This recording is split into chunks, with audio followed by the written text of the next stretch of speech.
है सबका फिर से एक बार। कल हमने किया था क्वेश्चन नंबर 1 एक्सरसाइज 1.1 का, और वो भी इसका 5th पार्ट रह गया था हमारा। सो आज हम इसका 5th पार्ट भी कंप्लीट करेंगे। सो जहाँ तक होता है वहाँ तक ट्राई करेंगे कि इसको पूरा करें।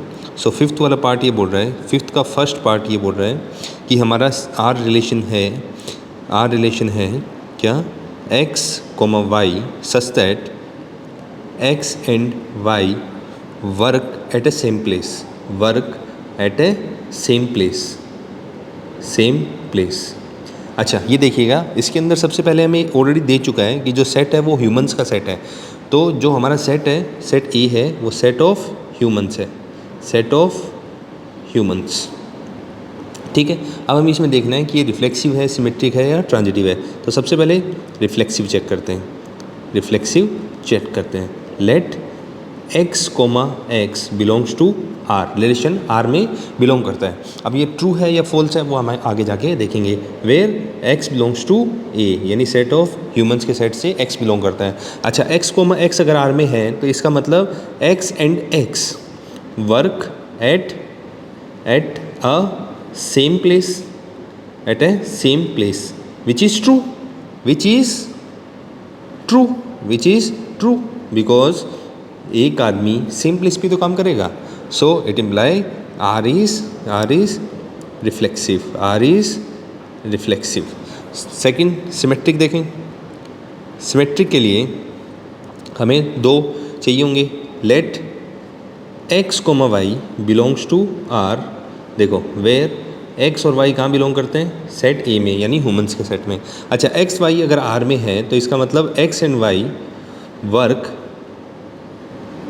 Eight a same place. अच्छा इसका मतलब मैं ये बोल सकता हूँ y and x work at a same place which is true. इससे ये इम्प्लाई हो रहा है ना, तो इसका मतलब क्या हुआ, y, x भी किस में बिलोंग कर गया, आर में। यानी सिमेट्रिक में क्या होता है, अगर x, y आर में बिलोंग करे और हम ये शो कर दें कि y, x भी आर में है, सो ये क्या हो गया, symmetric. It imply R is symmetric relation. ठीक है, अब चलो ट्रांजिटिव की तरफ बढ़ते हैं। ट्रांजिटिव हमें क्या बोल रहा है कि लेट, सबसे पहले ये कर लो कि x, y आर में है, x, y आर में है एंड वाई, जेड आर में है। Where x, y and z आपका सेट ऑफ ह्यूमन में से लिए हुए हैं। अच्छा अब ये बात बताइए, अगर x और y आर में है, x, y आर में है, इसका मतलब x and y work at a same place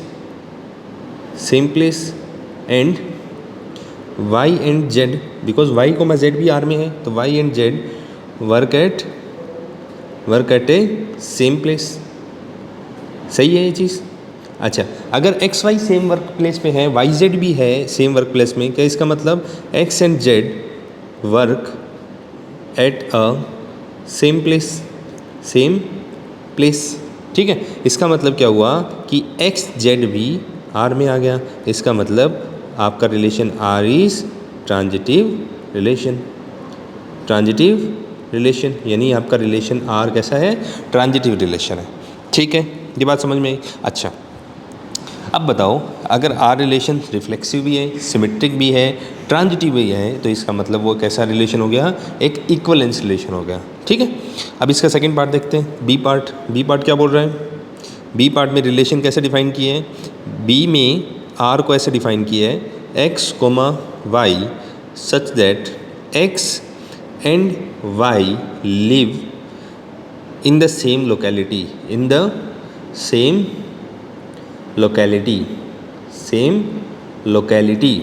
तो देखो भाई, इसमें हम कैसे करेंगे, देखना सबसे पहले रिफ्लेक्सिव में आ जाए। रिफ्लेक्सिव के लिए क्या हम ये मान लें कि let x, x belongs to R, where x आपका क्या है, ह्यूमंस के सेट से। अगर x, x आर में है, इसका मतलब क्या ये होगा, x and x live in the, अच्छा इसको लिव इस कर दिया गया, लिव इन है होना चाहिए, live in the same locality ठीक। अच्छा, which is true, which is true, एक ही तो पर्सन है, तो it imply R is reflexive relation, R is reflexive relation. ठीक। अब सिमेट्रिक पे आते हैं। सिमेट्रिक क्या बोल रहा है, सिमेट्रिक ये बोल रहा है कि let x comma y R में है। अगर x और y आर में है, और x और y क्या है, x comma y belongs to set of humans A. अगर एक्स वाई आर में है, it imply x and y live in the same locality, same locality. अच्छा, इसका मतलब क्या ये होगा, y and x live in the same locality, same locality. अच्छा, इसका मतलब क्या है, ये प्रूफ कर दिया हमने कि वाई एक्स भी किस में है, आर में। क्या इसका मतलब ये प्रूफ कर दिया हमने कि हमारा आर जो है वो एक सिमेट्रिक रिलेशन है, R is a symmetric relation, R is a symmetric relation. Well and good. अब हम देखते हैं ट्रांजिटिव में, सेम पीछे वाला ही जैसा है, सेम बिल्कुल। ट्रांजिटिव में देखो बच्चों क्या करेंगे, let x comma y belongs to R and y comma z belongs to R. देखो हमें क्या चाहिए कि हमें ये दिया हो कि x y आर में हो, y z आर में हो। देखना ये चीज़ दोनों में एक चीज़ हमेशा कॉमन रह रही है, ये एलिमेंट और ये एलिमेंट दोनों का आपस में कॉमन है। तो बच्चों एक चीज़ हमेशा ध्यान रखो कि अगर x y आर में है, y z आर में है, तब हमें शो करना पड़ेगा कि x z आर में है। तो हमने मान लिया, तो अगर इसका मतलब क्या होगा, अच्छा वेयर x y z इसमें बिलोंग करते हैं सेट ऑफ ह्यूमंस में। ठीक। अच्छा, इसका मतलब अगर x y आर में है तो x and y lives in same locality, same locality. And अच्छा वाई जेड आर में है तो y and z live, y and z live in same locality, same locality. अच्छा, इसका मतलब मैं क्या बोल सकता हूँ, x and z live in same locality. तो क्या हमने बच्चों ये प्रूफ कर दिया कि x कोमा जेड भी आर में होगा। इसका मतलब आर इज़ अ क्या होगा, R is a transitive relation. क्या होगा, R is a transitive relation. क्या ये बच्चों बात समझ में आई आपके, क्या ये बात समझ में आती है आपके? अच्छा, जब भी कोई डाउट हो अपने आप कमेंट सेक्शन में आप कमेंट कर दीजिए, मैं आपको डेफिनेटली वहाँ पे आपको रिप्लाई करूँगा, क्योंकि एट द एंड हमारा मोटो यही है कि हम पढ़ें और सबको पढ़ाएं। ठीक है, तो यहाँ तक क्लियर है। जब कोई रिलेशन रिफ्लेक्सिव, सिमेट्रिक और ट्रांजिटिव हो जाता है तब उसको हम बोलते हैं कौन सा, इक्विवेलेंस रिलेशन। कौन सा रिलेशन बोलते हैं, इक्विवेलेंस रिलेशन। ठीक है, अब देखो ये बी पार्ट हुआ, अब सी पार्ट पे आते हैं। सी पार्ट क्या बोल रहा है इसका, सी पार्ट बोल रहा है R equals to x comma y such that x is exactly 7 centimeter taller than y, 7 centimetre taller than y। सबसे पहले किस में आएंगे, रिफ्लेक्सिव। सबसे पहले रिफ्लेक्सिव देखते हैं। रिफ्लेक्सिव मतलब खुद का खुद से रिलेशन, खुद का खुद से रिलेशन, रिफ्लेक्सिव। तो रिफ्लेक्सिव में देखिए सबसे पहले क्या बोलेंगे, let x comma x belongs to are.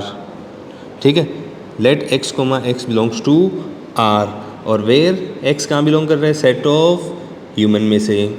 अगर x कोमा एक्स आर में है, इसका मतलब x is exactly 7 centimetre taller then x, which is not possible, which is not possible. कैसे, कोई खुद से 7 सेंटीमीटर कैसे बड़ा हो सकता है? ठीक है, कॉमन सेंस। तो इसका मतलब क्या होगा कि विच is not possible, which is not possible.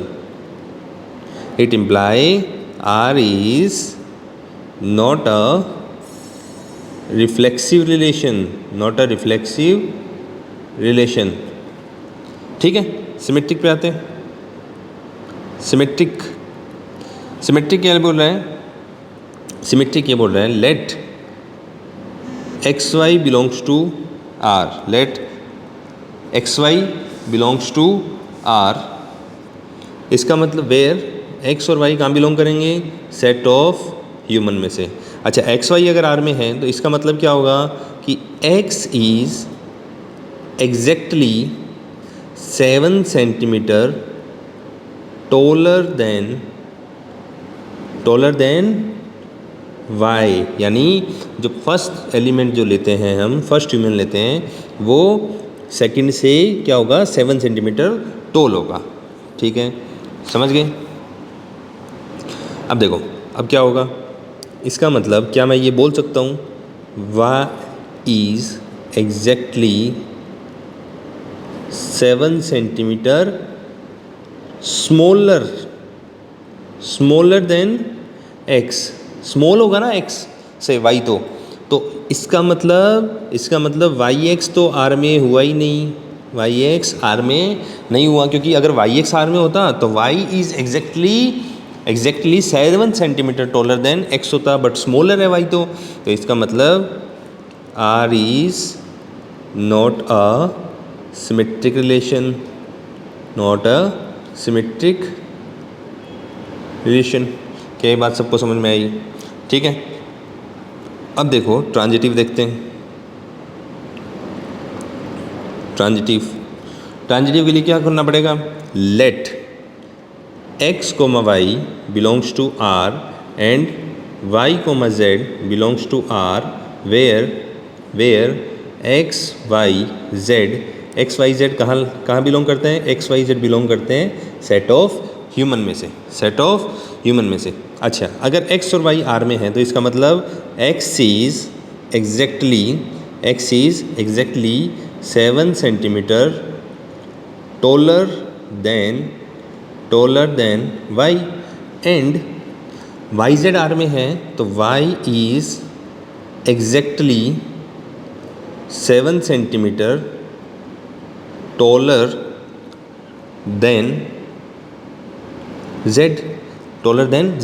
अच्छा, क्या इसका मतलब ये हुआ कि x is exactly 14 centimetre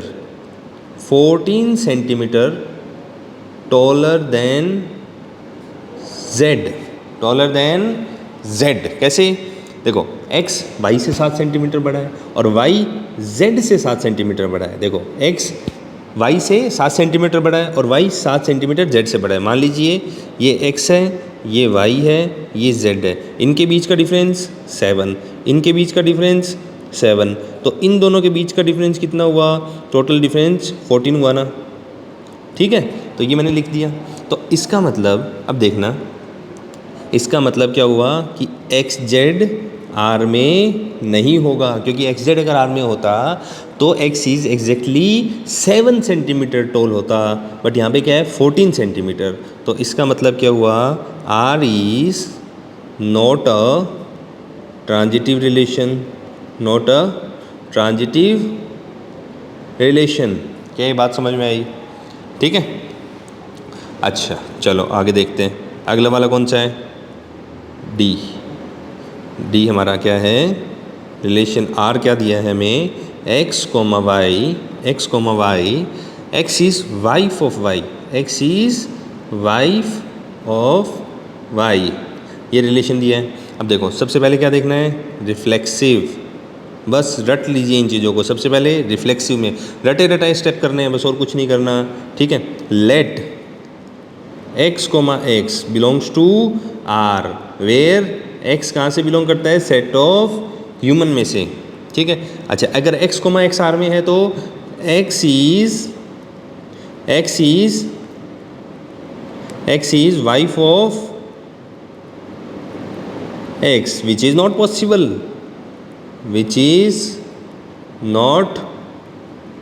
possible. It imply R is not a reflexive relation, not a reflexive relation, not a reflexive relation. ठीक, सिमेट्रिक में आओ, सिमेट्रिक में let same step x, y belongs to R where x and y belongs to set of humans.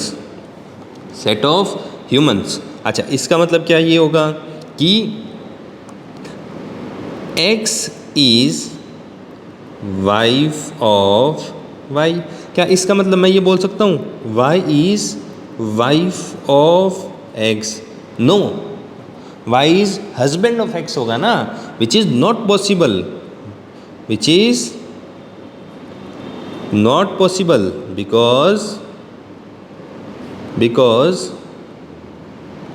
y is husband of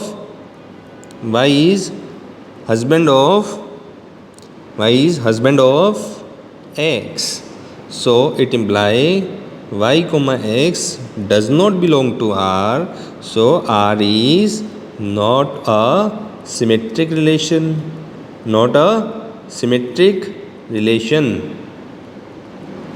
symmetric relation समझ में आया क्या होता है? सिमेट्रिक रिलेशन मतलब ए का बी से रिलेशन है तो बी का ए से रिलेशन होना ही चाहिए। ठीक, अब ट्रांजिटिव में आओ।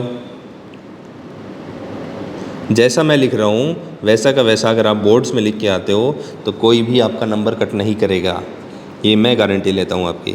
ठीक है, अच्छा वही रटे रटाए step, let x y belongs to R and y z belongs to R where x y z belongs to set of humans. अच्छा, x y belongs to R है, क्या इसका मतलब ये होगा कि x is wife of y, x is wife of y and अगर Y z R में है तो इसका मतलब y is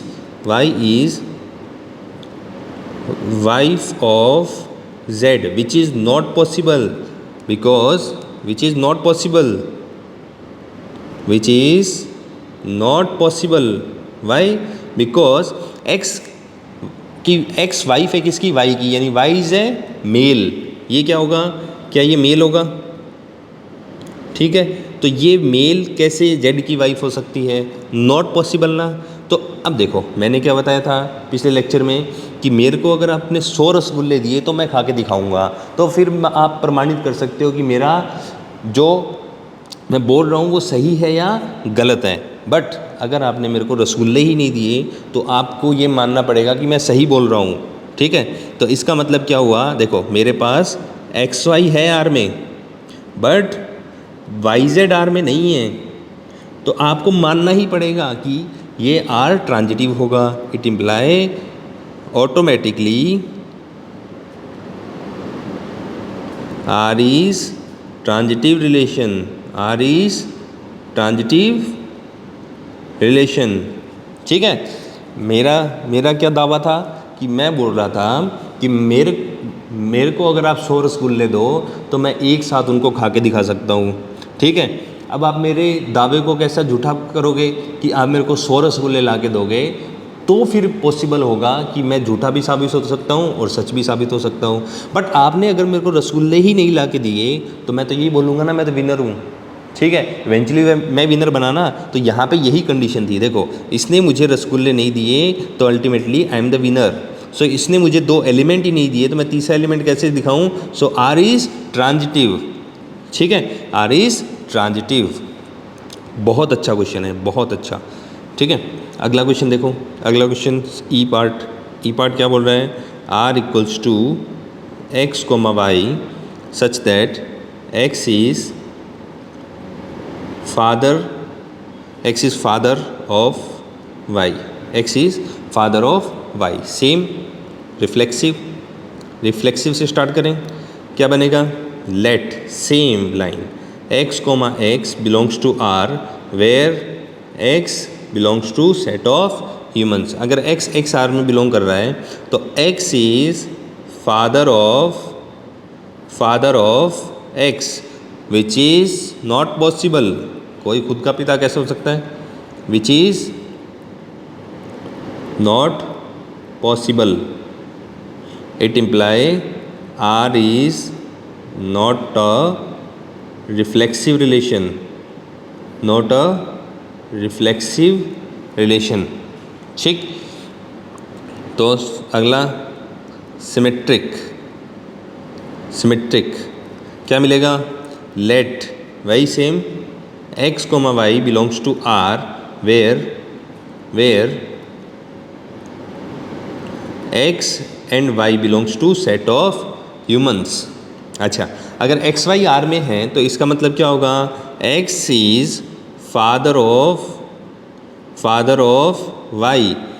it doesn't imply y is father of x.